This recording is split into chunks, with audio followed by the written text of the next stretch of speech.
तर guys good morning. आता उठलं आणि देवपूजा झाली आणि आता पेपर बॅग बनवायला चालू केले. मग तुम्हाला दाखवतो व्हिडिओ.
तर गाईस आता मंदिरात जातोय आणि मग त्यानंतर टायपिंगच्या क्लासला जाणार आहे. 1 वाजले. मग 1 ते 3 टायपिंगचा क्लास आणि मग 28 पेपर बॅग्स बनवून झाले. अजून बाकी आहे. मग तुम्हाला दाखवतो.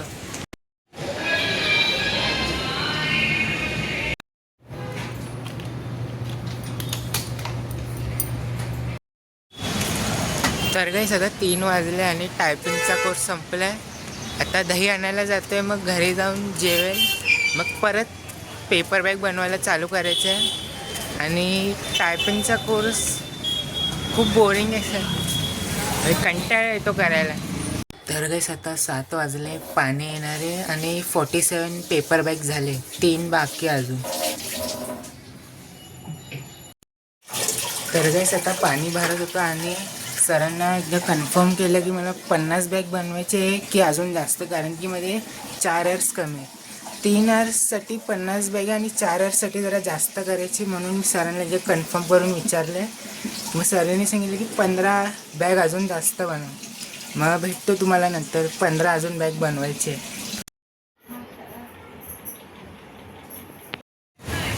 तर गाईस आता खाली राऊंड मारायला आलेलो आणि 65 पेपर बॅग्स कंप्लीट झाले बनवून. मी एकट्याने नाही केलं. माझ्या बाजूला जे ते 3 लहान पोरी राहतात त्यांनी पण मला मदत केली, म्हणून त्यांच्यासाठी कॅडबरी आणायला गेलेलो आणि मग घरी जाऊन त्यांना देणार आहे. आणि मग उद्या सकाळी 9 वाजता दादर स्टेशनला जायचं आहे. ब्लड डोनेशन कॅम्प आहे, युनिव्हर्सिटी ऑफ मुंबईने ऑर्गनाईज केलं आहे. मग व्हॉलंटिअरिंगसाठी जायचं आहे. मग तुम्हाला भेटतो उद्या नवीन ब्लॉगमध्ये. Thank you so much for watching.